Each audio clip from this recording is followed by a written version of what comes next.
On 17th of February 1903, Orville and Wilbur Wright, the Wright brothers, they did the first ever flight on a very small aircraft which was made out of wood and cloth, and this was done in Kitty Hawk in the USA.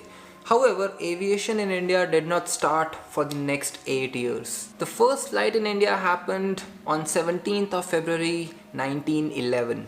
It was not done by an Indian. It was actually a French pilot, a 23-year-old French guy whose name was Henri Piquet. He flew a very small Humber biplane which had a 50 horsepower engine, and this was India's first ever flight. It was done from Allahabad to Naini station, a distance of about 10 kilometers, and it took the aircraft 13 minutes to cover that distance.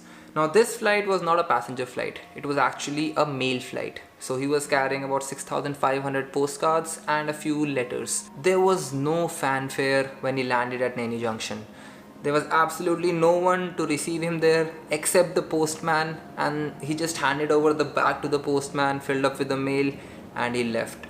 No fanfare for the first ever flight in our country. For the next 2 decades, such flights became pretty common. Airplanes were initially mostly used to transport letters and mail from A to B. There was no defined timetable for these flights, and we even had a few international airmail flights. But during this time, a few things happened which laid the foundation for aviation as we know it in India today.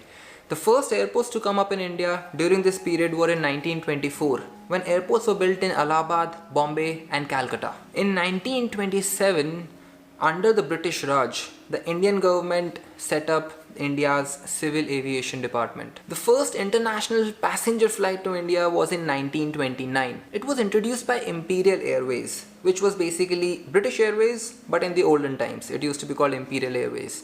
And they introduced the first flight from London to Karachi. Mind you, Karachi was a part of India at that time. This flight took 4 different aircrafts. So the passengers had to change 4 airplanes and they had to make 20 different stops for refueling. So they would stop 20 times on the way to Karachi to refuel the aircraft. In today's money, the ticket costed somewhere close to about 7 lakh rupees. But even then, it was still pretty fast. Coming from London to Karachi by a ship would take somewhere close to about 3 weeks.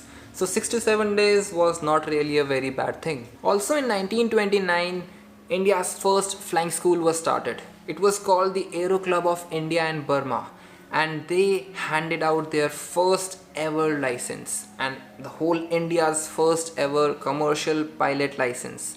Can you guys guess who it was handed over to? I'm sure all of you already know. It was given to Mr. J.R.D. Tata. It was issued on 10th of February 1929, and as you can see on your screens, this is how the license looked at that time.